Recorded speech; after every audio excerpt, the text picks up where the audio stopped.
Curzon এরিয়ায় অমর 21 হলে যে সেন্টার আছে সেই সেন্টারে যে পোলিং অফিসার আছে সে পোলিং অফিসার কিছু ব্যালট পেপারে ছাত্র দলের যে প্যানেল আছে পুরো প্যানেলের ভোট তারা আগে থেকে দিয়ে রেখেছিল। সাংবাদিক মারফত যখন আমরা জানতে পারলাম তখন আমরা বিশ্ববিদ্যালয় প্রশাসন নির্বাচন কমিশনের সাথে যোগাযোগ করেছি।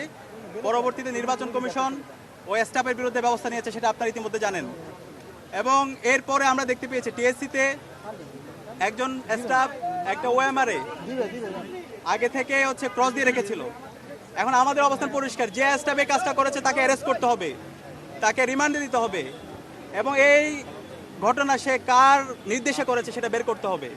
যারা এখানে বহিরাগত আছে তাদের বিরুদ্ধে যেন ব্যবস্থা নেওয়া হয়। ফলাফল যাই হবে আসলে মেনে নেবেন কিনা ফলাফলের ক্ষেত্রে? শিক্ষার্থীদের যে আকাঙ্ক্ষা, শিক্ষার্থীদের যে প্রত্যাশা, শিক্ষার্থীরা আমাদের উপর যে আস্থা রাখবে এই আস্থার উপর অবশ্যই ঐক্যবদ্ধ শিক্ষার্থী জোট আমরা অবশ্যই শিক্ষার্থীদের আস্থাকে আমরা গ্রহণ করব। কিন্তু এখানে যদি নির্বাচন কেউ বানচাল করতে চায়, নির্বাচনকে যদি কেউ ইঞ্জিনিয়ার করতে চায়, জুলাইয়ে যেভাবে শিক্ষার্থীরা খুনি হাসিনা এবং ছাত্রলীগকে রুখে দিয়েছিল ঠিক একইভাবে তারা প্রতিবাদ প্রতিরোধ তাদের জারি রাখবে।